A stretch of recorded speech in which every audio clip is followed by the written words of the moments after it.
지난 주간에 우리가 국회의원 선거를 그렇게 이제 했습니다. 선택을 한 그런 시간들이었죠. 저는 오늘 이 두 군데 말씀을 통해서 진짜 중요한 선택에 관한 그런 말씀을 설교를 하려고 합니다. 여러분처럼 이 코로나19 사태를 지나면서 많은 것들을 생각하게 되는데 아마 여러분들께서도 다 마찬가지겠습니다만은 복음이 변질되지 아니하고 순수한 복음으로 남아있고 우리 가운데서 또 교회가 순수한 교회로 남아있고 교인으로 순수하게 남아있는 것은 참 쉽지 않구나. 역사가 그렇게 우리에게 증명을 해주고 있습니다. 오늘 신명기 3장 말씀 보니까 이제 모세가 40년 광야 생활을 마치고 가나안 땅을 발 앞에 두고 신세대들, 그러니까 광야에서 이제 태어나거나 이제 그렇게 이제 젊은 이 세대들에게 들려주는 그 말씀이 바로 신명기 말씀인데 40년 전에 시내산에서 받은 율법을 십계명을 다시 설교하고 지나간 40년 역사를 쭉 다시 한번 이제 들려주는 그런 이제 이야기가 바로 신명기 말씀이잖아요. 뭐 때문에 모세가 이렇게 장황하게 지난 역사를 다시 되풀이하고 다시 들려주고 십계명을 왜 다시 설교할까? 하나님을 왜 설교할까? 라는 것인데요. 그게 오늘 3장 말씀 보니까 아주 간단합니다. 내가 너희 앞에 생명과 사망과 복과 저주와 화를 두었는데 너희가 살기 위해서 생명을 택하라. 생명의 길을 택하라. 이 사망과 화와 저주가 아니고 이 생명과 복의 길을 택하라. 그러려면 너희가 하나님 말씀을 그렇게 청종하고 주님을 사랑하고 그래 하나님 말씀에 귀를 기울이라. 그렇게 우리에게 이제 선택의 그런 이 생명을 선택하는 그걸 우리가 다 제시해 주었습니다. 이 사무엘상 19절 말씀에 나와 있거든요. 너희가 살기 위해서 생명을 택하고 이 생명을 택하는 이것을 위해서 계속 역사를 들려주고 또 하나님 법을 계속 설교한 것이죠. 지금 선택할 정말 중요한 문제를 제시한 것입니다. 이건 결국에는 복음이 복음으로 남아있기 위해서, 교회가 교회로 남아있기 위해서, 교인이 교인으로 남아있기 위해서 정말 선택할 그런 것인데 지난 역사를 보면 항상 그렇게 되지 못했습니다. 저는 독일 1933년에서 45년까지 나치 정권 밑에 있었던 독일 교회, 이거 볼 때마다 늘 신비해요. 어떻게 독일이 종교개혁의 나라고, 루터가 독일 사람이지 않습니까? 종교개혁이 일어났던 그 나라고, 우리가 아는 계몽주의가 나타난 곳이고, 고전주의, 낭만주의, 모든 세계의 철학과 사상을 그렇게 참 나타낸 그런 나라인데 어떻게 해서 이 나라가 그 1933년에서 45년고 사이에 그 나라가 전체주의로 그렇게 바뀌게 되는가? 결국 전쟁 일으켜가지고 1차 세계대전에서도 독일이 패전국이 되었지만 2차 세계대전을 통해서 나라가 크게 그렇게 참 망하게 된 그걸 우리가 잘 보았잖아요. 그런데 문제는 여러분 교회입니다. 교회. 그 당시 이 1934년에 45년 사이에서 많은 교회가 변질해 버렸거든요. 한편에서는 러시아의 공산주의를 막아내기 위해서, 다른 한편 미국의 자본주의를 막아내기 위해서 이 히틀러가 나치 원래 노동당인데 국가 사회주의 노동당으로 그렇게 이제 당소가 돼가지고 총선에서 승리하면서 정권을 잡고 총리가 되고 총통이 되어서 쭉 독일을 다스려가지 않습니까? 이러기 위해서 이제 교회를 이제 유혹하게 되는데 많은 교회가 다 넘어가 버렸죠. 그때 이 권력과 교회가 타협하게 되었습니다. 특히 히틀러는 러시아의 공산주의를 막아줄 테니까 그렇게 우리 교회는 어쨌든 공산주의를 막아내는 게 정말 중요하지 않습니까? 왜? 공산주의는 무신론을 강하기 때문에 공산주의를 막아준다 생각하니까 히틀러 정부가 타협한 거예요. 한편 또 미국의 물질 만능주의, 자본주의를 막아준다 하니까 독특한 국가 사회주의를 다 용인해버리고 국민들이 용인해버리고 교회가 다 그렇게 따라가 버렸습니다. 교회가 정치화돼 버렸습니다. 소수의 고백교회를 제기하고는 정말 하나님 말씀을 고백하고 그리스도를 고백하는 이 교회를 제외하면 다 무너져 버렸거든요. 타임해 버렸습니다. 복음이 남아있지 않고 복음이 변질돼 버리고 교회가 교회로 남아있지 않고 교회가 변질돼 버리고 교인이 교회로 남아있지 않고 변질된 교회가 다 되어버려 말았습니다. 어떻게 이렇게 상식과 교양에 인류의 이상형을 그렇게 제시하기 위해서 정말 노력했고 그렇게 사상적으로나 모든 면에서 분투했던 이 독일이 어떻게 그렇게 그 미혹에 빠져버렸을까? 국민은 물론이고 어떻게 교인들마다 다 그렇게 변해버렸을까? 저는 이게 정말 큰 이 시대에 우리 한국 교회가 이 한국 사회 살아오는 한국 교회와 한국 교회 그리스도인들이 그 독일 역사에서 우리가 받아야 할 그렇게 하면 교훈들이 굉장히 많은 것 같아요. 저희 코로나19 사태를 전하면서 제가 몇 번 설교됐으나 말은 제가 제일 먼저 강조한 것은 바로 이것이었습니다. 이 코로나19 지나면서 우리가 코로나 퇴치를 위해서 코로나 예방도 하고 또 백신 개발을 위해서 우리가 기도도 하고 협조도 하고 다 좋은데 그래서 뭐 이 코로나19의 원인이 중국 우한에서 왔다 혹은 박쥐에서 왔다 혹은 인간이 인위적으로 조작했다 뭐 이런 등등 설들이 많습니다. 이것도 원인이 될 수 있겠죠. 우리 그 원인을 무시하지 않습니다. 그러나 가장 제일 큰 원인은 우리의 신앙의 관점을 본다면 하나님 아버지시죠. 아버지의 섭리 아래 이 모든 것이 있는 것을 일단은 인정하지 않는 것. 이건 복음이 변질된 것입니다. 2차 원인, 3차 원인이면 골몰하고 1차 원인에 대해서 생각하지 않는 것. 이거는 사도신경 우리 고백했지만은 나는 전능하신 아버지 하나님 천지의 창조를 믿사오며 이 고백을 거스르는 것이거든요. 전능하신 아버지의 손에 다 모든 것이 우리의 화나 우리의 불행도 우리의 가뭄과 우리의 흉년도 다 아버지의 손에서 주어진 것을 믿지 않는 아무리 우리가 주일마다 사도신 고백하고 있지만은 사도신 첫 줄에서 넘어지고 마는 이게 우리 신앙의 현실이거든요. 이 코로나19는 중국에서 우한에서 왔던 박쥐에서 왔던 사람이 업무해서 조작했던 간에 그 2차, 3차 원인에 불구하고 1차 원인은 아버지의 섭리하였다는 것을 고백하는 게 굉장히 중요합니다.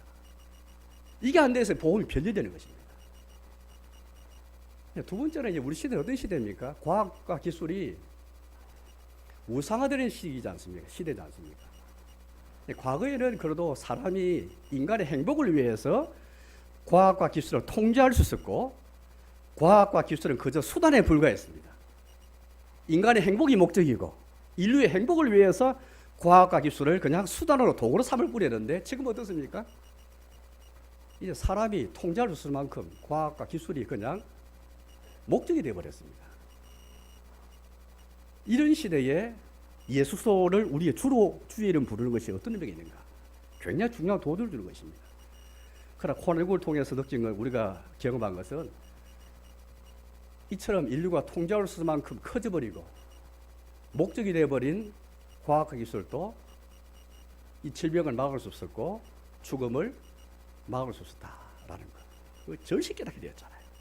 제가 지난주 부활절에 이 복음을 우리 함께 말씀을 하기 왔는데 과학과 기술이 인류에게 행복을 주는 것이 아니고 예수소만이 우리의 구원과 인류의 위로와 인류의 소망의 기초가 될 뿐이구나.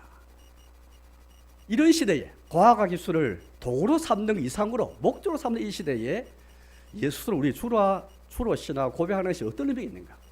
큰 도전을 준 것 같습니다. 혹시 우리가 교회에서 우리가 주의 이름 부르고 찬송한다 하지만은 정말로 실제적으로 나의 삶에서 주의 이름 부르는 자에게 구원이 있고 주 예수 이름을 마음에서부터 믿고 그 이름 부르고 시인하는 자에게 정말 구원이 있고 인류의 희망이 있고 나의 삶에 위로가 있다, 소망이 있다는 내가 믿고 있는가? 이걸 이번 코로나19 사태를 겪으면서 우리가 진실로 한번 돌아갈 그런 시간이 아닌가 싶습니다.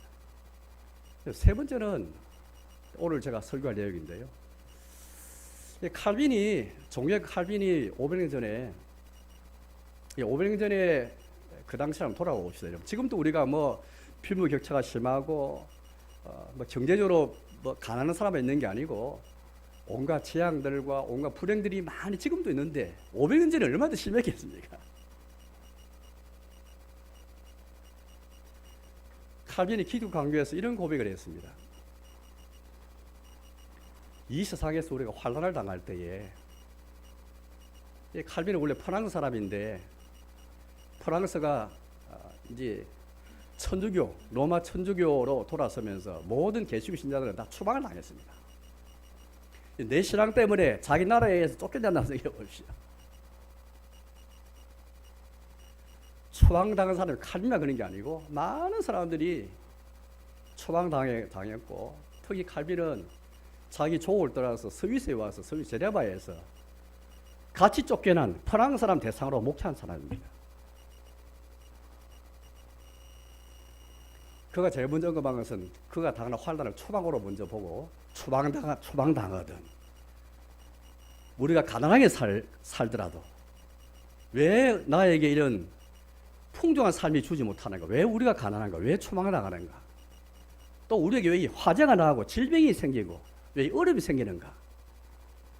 그때마다 영생을 생각하라. 영원한 생명을 생각하라. 이 세상에는 끝이 있다. 종말이 있다. 이걸 생각하라. 그렇게 우리 교훈을 주었습니다. 이 세상에 너무 과도하게 집착하지 마라. 이 세상의 부에 너무 애착을 가지지 말라. 환난이 주어질 때마다, 어려움 줄 때마다 세상에 대한 애착을 다 버리고 영생을 바라보고 소망하라. 이걸 교훈을 주었습니다. 저는 칼빈이, 이 개혁과 칼빈, 우리가 바로 이 신앙 노선에 서 있지 않습니까?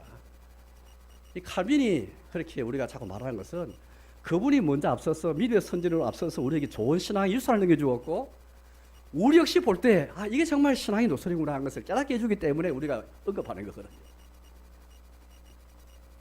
예를 들어서 여러분들이 코로나19 사태를 지나면서 우리가 이번 교회에 한번 세상은 다 지나가는 것이구나. 오늘 아침에 제가 뉴스 보니까 전 세계적으로 확진자가 220만 명, 사망자가 15만 명을 넘었습니다. 세상은 다 끝이 있고 종말이 있구나. 다 지나가는 것이구나. 과연 영생을 소망하고, 저희 여러분들은 영생을 소망하고 하나님 나라를 소망하는 그런 자들인데, 이런 교회에 과연 그렇게 하고 있나? 혹시 내가 이 지나가는 세상일 뿐인 이 세상에 대해 너무 과도하게 집착하는 것은 없는가? 애착하는 것은 없는가? 이걸 돌아볼 시간 내야 되지. 이걸 돌아보지 않으면 복음이 되지 못하고 변질됩니다. 교회가 교회로 남아 있을 수가 없고요, 교인이 교회로 남아 있을 수가 없습니다. 바른 선택해야 된다는 것이죠. 오늘 요한계시록은 아시는 것처럼 우리에게 두 종류의 나라를 우리에게 소개해 주고 있습니다. 오늘 18장에 나오는 17장, 18장, 19장 세 장이 우리에게 큰 성 바벨론을 말하고 있거든요. 이 성은 다른 성과 반대되는, 대조가 되는 그런 나라죠. 그런 성입니다. 요한계시록 21장, 22장 보니까 거룩한 성 새 예루살렘, 하늘에서 우리에게 내려오는 거룩한 성 새 예루살렘하고 큰 성 바벨론은 반대가 된, 대조가 되는 성입니다. 이 두 성을 말하면서 거룩한 성 새 예루살렘은 어린 양의 나라이죠. 어린 양을 오셔서 우리 위해 죽임을 당하신, 죽으신 우리 주 예수님의 나라가 바로 이 어린 양의 나라입니다. 그리고 우리는 어린 양과 이미 혼을 맺었고, 이제 우리는 그 어린 양과 혼인 잔치를 기다리는 그런 자들이잖아요. 그래서 우리는 그 나라를 소망하는 가운데 있습니다. 그 나라 백성이 되었고요. 그런데 오늘 18장에 나오는 이 큰 성 바벨론, 정말 큰 성이고, 이 바벨론에 나온 이 성은, 이 나라는 마침내 무너지고 마는, 그것도 한 시간 안에, 하루 만에 졸지에 망하고 마는 그런 성 우리에게 다 제시해주고 있습니다. 이 코로나19를 지나면서 저는 우리의 믿음 선진인 칼빈이 먼저 말했고, 또 많은 믿음의 선진이 우리에게 보여준 것처럼 종말을 내다보면서, 영생을 바라보면서 지금 나의 삶을 돌아볼 수 있는가? 하나님 말씀을 돌아볼 수 있는가? 2차 세계대전 당시에 독일 교회가 하나님 말씀에 서지 못해서 결국에는 변질돼 가지고, 복음이 변질하고 교회가 변질하고 교회는 변질된 것처럼 교회가 정치화돼 버리고 좌우로 나눠져 가지고 결국에는 이념화돼 버리고 정치적으로 변질된 것처럼 혹시 우리도 하나님 말씀 앞에서 우리가 이런 교회에 우리 자신을 돌아보지 않으면 종말의 관점에서, 영생 관점에서 이 세상에는 분명히 끝이 있는데, 우리 어린 여러분, 우리 학생 여러분, 특히 우리 젊은 우리 청년 여러분, 정말 세상에 끝이 있을까라고 의심하는 분들 많이 계실 거예요.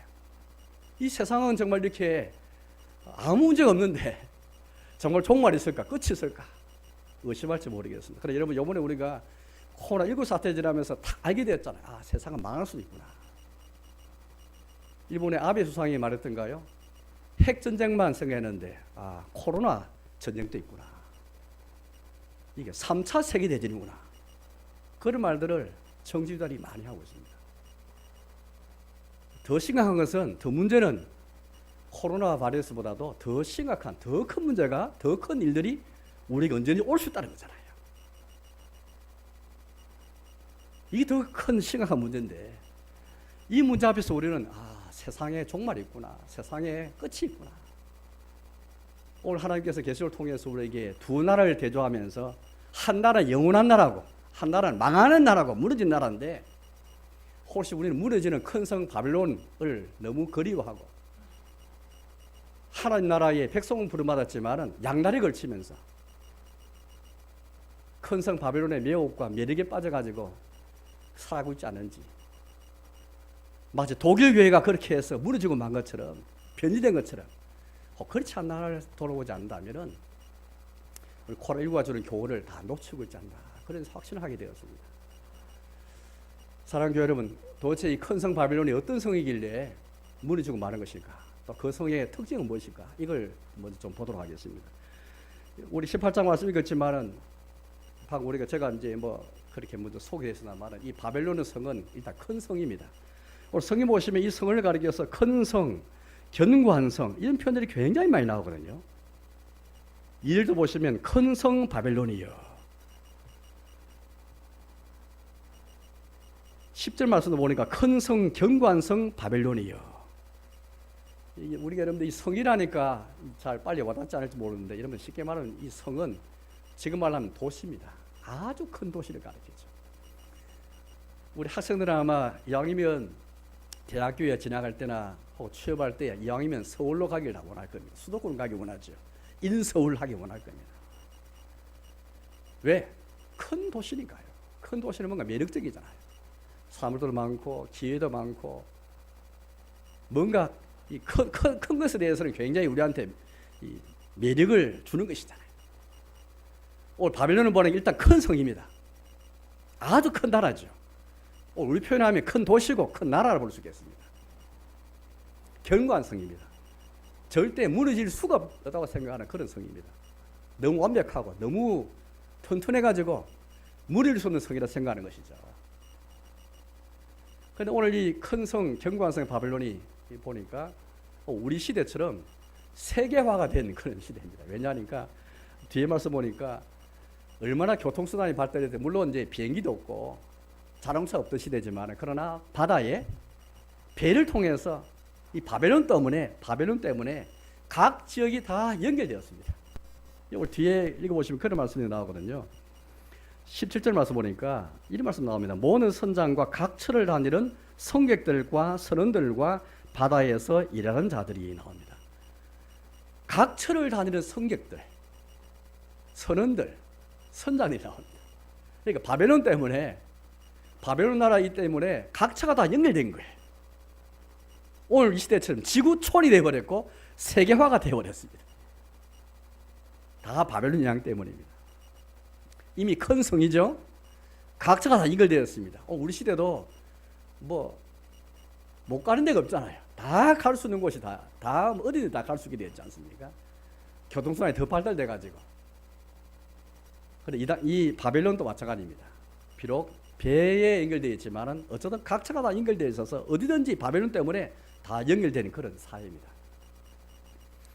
그리고 이 사회는 보니까 특별히 이 바벨론 때문에 돈을 많이 벌고 부를 획득하고 사치하게 된 특정한 그룹이 있습니다.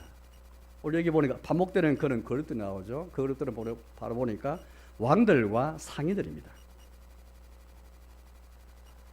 계속 한번 말씀 보시면 왕들과 상인들 계속 연결되는 것이거든요. 3절 말씀 보니까 그런 말씀 나옵니다. 제가 3절을 제가 읽어보겠습니다. 그 음행의 진노의 포도주로 말미암아 만국이 무너졌으며 또 땅의 왕들이 그와 더불어 음행하였으며 땅의 상인들도 그 사치의 세력으로 치부하였도다 하더라. 이 왕들, 상인들, 우리 그룹들이 몇 그룹이 나오거든요.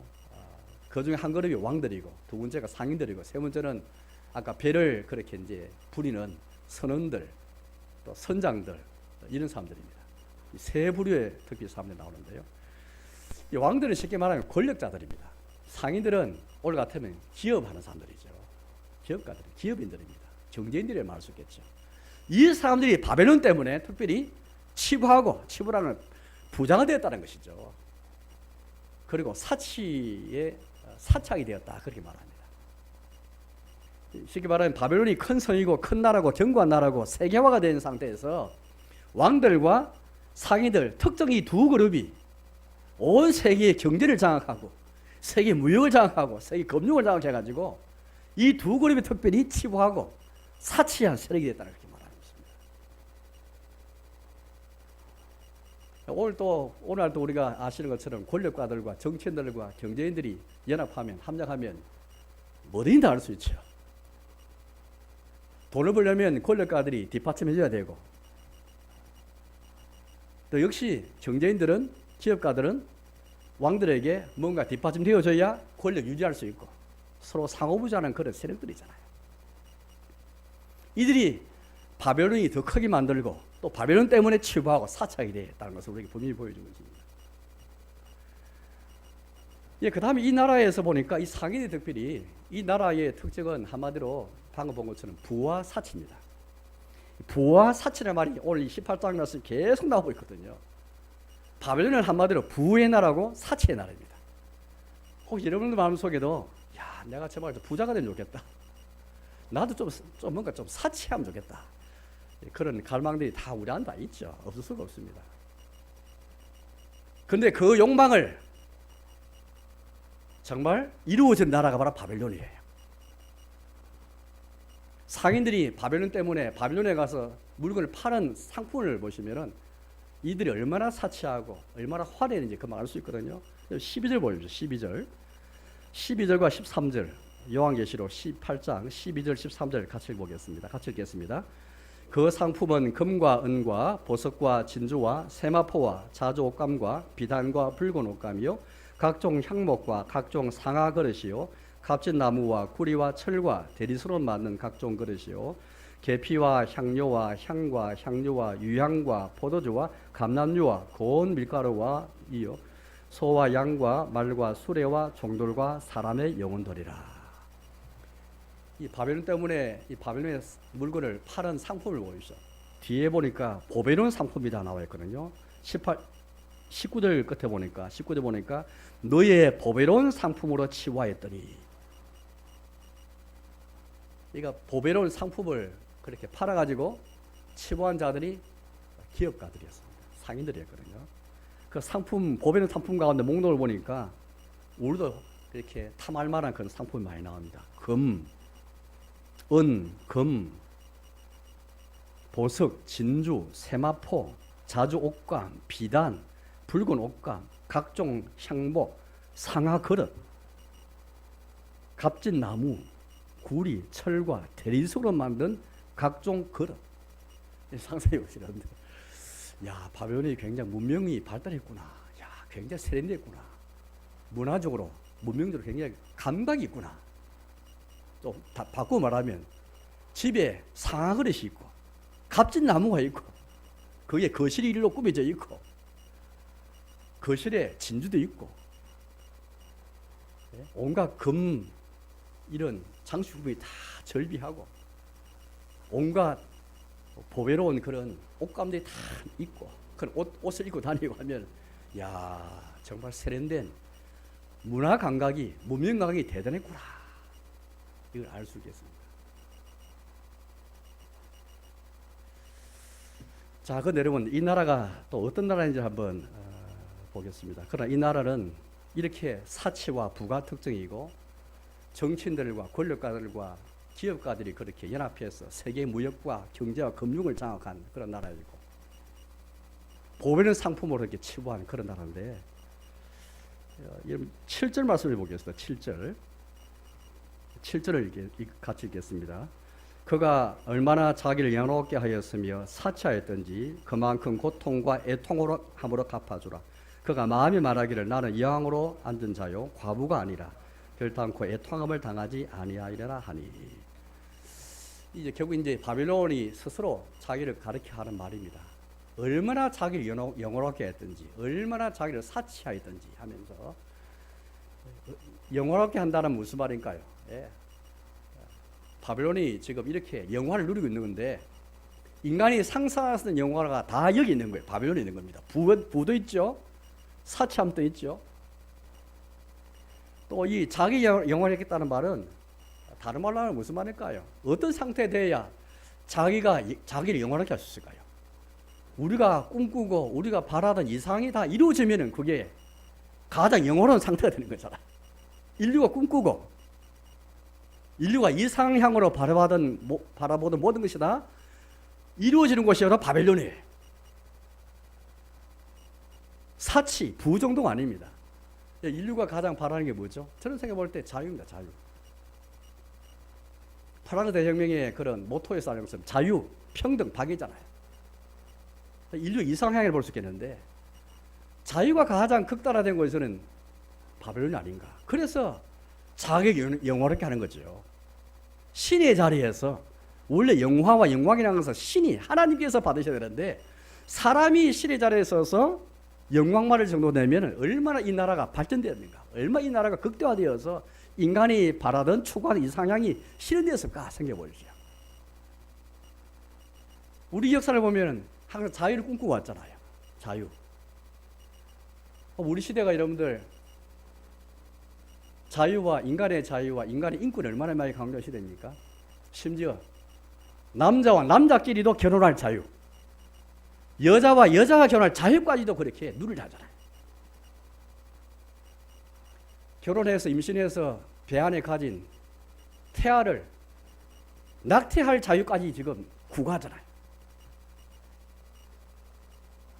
내 목숨이니까 더 이상 생명 인자라는 것이 의미가 없어서 안락 사는 게 아니고, 더 이상 치료가 불가능해서 안락 사는 게 아니고, 그냥 살기가 싫고 사는 게 피곤해가지고 내가 내 목숨이니까 내가 내 목숨 끊어도 된다. 그런 자유. 이걸 정당화시키고, 이거 법률로 제정하고, 그걸 자유로 이해해주고 인정해주고, 이게 우리 시대지 않습니까? 우리가 흔히 평등, 공정을 많이 말합니다. 아마 제가 생각할 때는 평등과 공정이 가장 잘 이루어진 시대가 아니겠는가. 그래, 어쨌든 이상향이 이루어지는 그런 시대여서 자기를 영화롭게 했다는 것은 그만큼 최고를 자랑했다는 거잖아요. 그 외에 인류가 꿈꾸고 오던 모든 것들, 그냥 부, 사치를 통한 행복, 혹은 건강, 웰빙, 이런 것들이 다 이런 바벨론에서 다 이루어지고, 바벨론이 이런 것들을 다 이루어주는 그런 나라로 저를 비춰집니다. 예, 그러나 가만 보십시오. 이 나라가 어떻게 해서 부와 사치를 얻고, 어떻게 해서 이들이 보배의 상품을 그렇게 사고 팔고, 어떻게 해서 이들이 건강과 또 웰빙과 이런 자유와 공정을 얻었는지 가만히 생각해 보십시오. 오늘 4절 말씀 보니까 우리 이렇게 말하고 있거든요. 이들은 결국에는 주님께 대한 죄와 불의를 통해서 획득한 부요, 사치요, 행복입니다. 4절 말씀을 함께 같이 읽어보겠습니다. 죄송합니다. 5절을 읽어보겠습니다. 5절입니다. 그의 절은 하늘에 사무쳤으며 하나님은 그의 불의한 일을 기억하신지라. 결국 하늘에 사무칠 정도로 죄를 짓고 하나님께서 기억하실 정도로 일이 불의했다는 것을 말하고 있습니다. 겉으로 볼 때는 사치, 부, 웰빙, 건강, 자유, 평등, 공정 등 온갖 인간들이 이상으로 생각했던 게 다 이루어진 나라지만은 그 이면을 보니까 죄를 짓고 불의를 통해서 다 획득한 거잖아요. 동성간에 그런 결혼할 자유, 낙태할 자유, 안락사할 자유, 겉으로는 자유인데 다 죄지는 것이잖아요. 뭔가 자유를 보이고 자유를 획득하다 보는데 그 의미를 보니까 이게 죄지는 것이고 불의한 일이고. 오늘 이 3절 말씀 보니까 이런 말씀 나오는데 3절을 한번 같이 볼까요? 3절을 같이 보겠습니다. 그 음행의 진노로 피도주로 말미암아 만국이 무너졌으며 또 땅의 왕들이 그와 더불어 음행하였으며 땅의 상인을 또 그 사치의 세력으로 치부하였도다 하더라. 음행이라는 말이 나옵니다. 음행이라는 말은 이건 이제 상징인데요.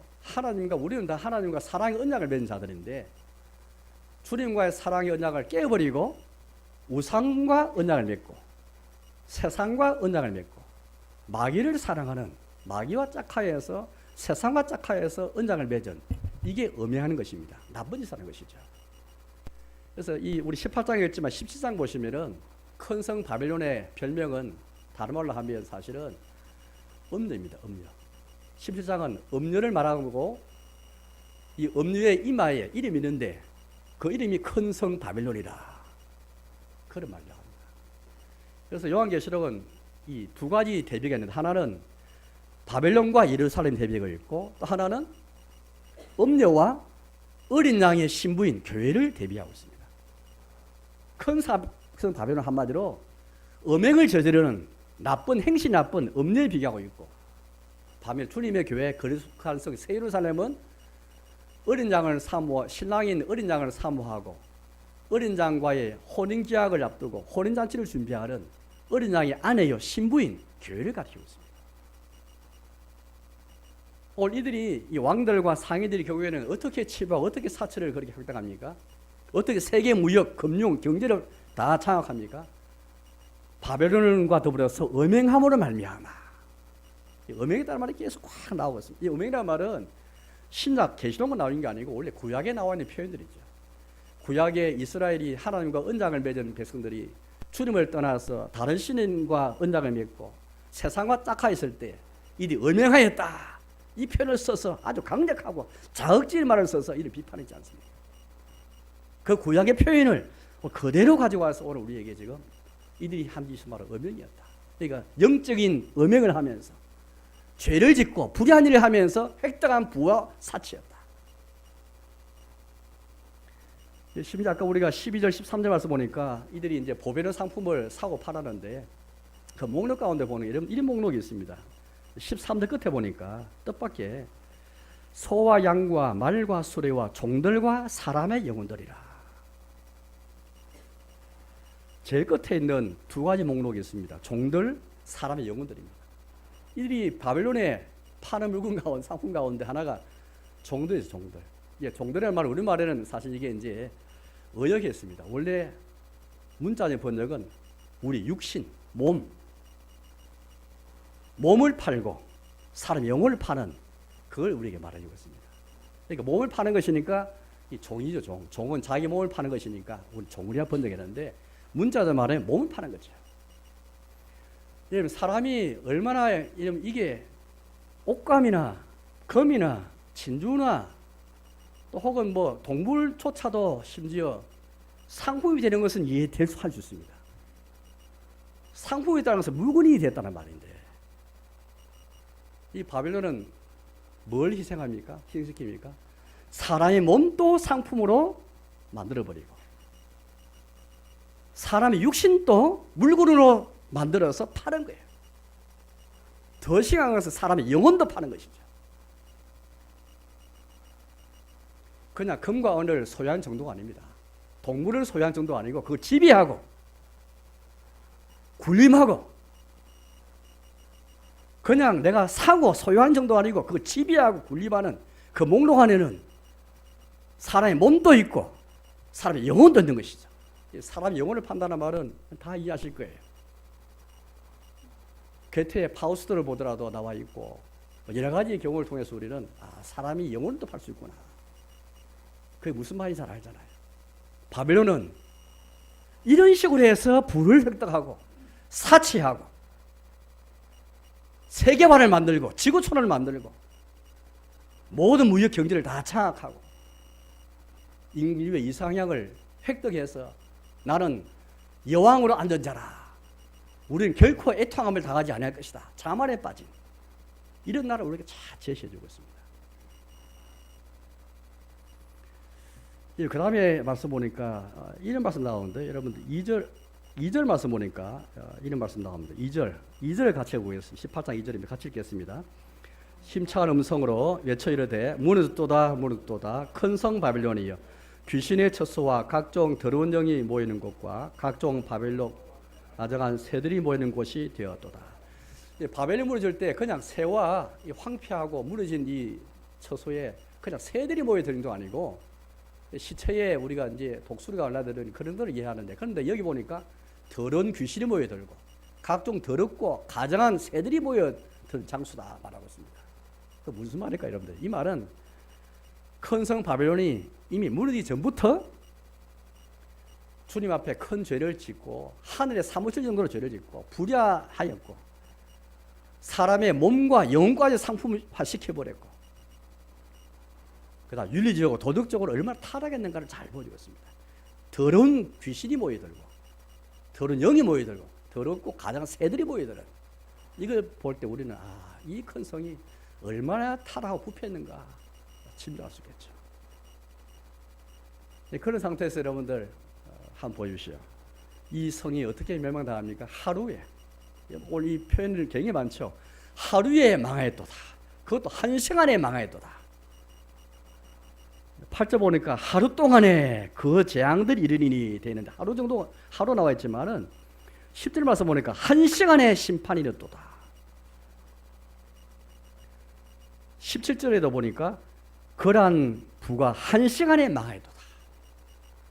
코로나 이거 보면서 우리가 비록 뭐 한 달, 두 달, 석 달 이게 기간이 긴 것 같지만 사실은 짧은 순간이잖아요. 저 이거 보면서 두 달, 세 달 동안에도 이렇게 우리가 여전히 세계가 공포에 떨고 있는데 바빌론이 한 시간에 망할 수 있구나. 저는 다 마음이 와닿았습니다. 진짜 그럴 수 있구나. 절대 자기 영화롭게 할 만큼 이상의 일이 있는 시대니까. 여러분 독일이 2차 세계대전 일으키면서 찰스 다윈의 진화론을 자기들 나라에 적용해가지고, 진화론은 뭐냐면 이거잖아요. 결국 누가 살아남습니까? 동물의 세계에서 강한 자가 살아남잖아요. 약한 것을 도태해버립니다. 이걸 자기 사회에 정의했죠. 그러면서 독일이 강하려면은 약한 것은 다 도태시켜야 된다. 그래서 순수한 독일의 인종을 주장하고 아리안족, 게르만족 인종을 주장하면서 독일 사람이 아닌 사람은 다 공무원이 못되게 만들고 목사가 못되게 만들었습니다. 특히 유대인들을 다 쫓아내버렸죠. 다 죽여버렸죠.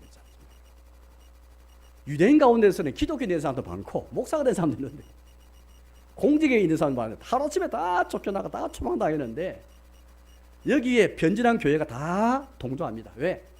우리 교회는 민족이 우선이다. 나라 전체가 우선이고 교회는 두 번째다. 우리가 교회가 왜 있느냐? 나라를 위해서 있지, 민족을 위해서 있지. 로마 13장을 제일 주장했습니다. 국가의 권세에 복종하라. 이걸 주장하면서 봐라, 국가가 먼저지 않느냐. 그들에게는 국가가 1위고 민족 전체가 1위였습니다. 그 다음 교회였거든요. 우리는 교회는 국가교회고 민족을 위한 교회다. 거기에 교회가 다 넘어가 버렸죠. 교회가 국가 말 듣는 게 아니고 하나님 말씀 들어야 되는데, 글소의 말씀 들어야 그게 교회인데 국가를 우상화시켜버린 것이죠.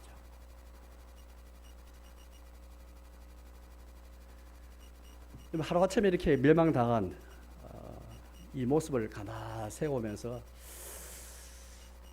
많은 것들 참 생각이 됩니다. 그리고 이 성이 무너질 때 가보십시오. 땅의 왕들, 상인들, 또 이게 선원들, 성객들, 뭐 선장들이 어떻게 하면 울면서 애통했다 라는 표현이 몇 개만 나옵니다. 울며 가슴을 치며, 9절 보니까 울며 가슴을 쳤다. 바벨론의 마음으로 자기들이 모든 부와 모든 뭐 탐나는 과일, 빛난 것들, 맛있는 것들이 다 하루아침에 사라져버리고 모든 쌓아놓은 거 다 사라져버리니까 울며 가슴을 치는 거죠. 그래서 더 문제는 어떻게 합니까?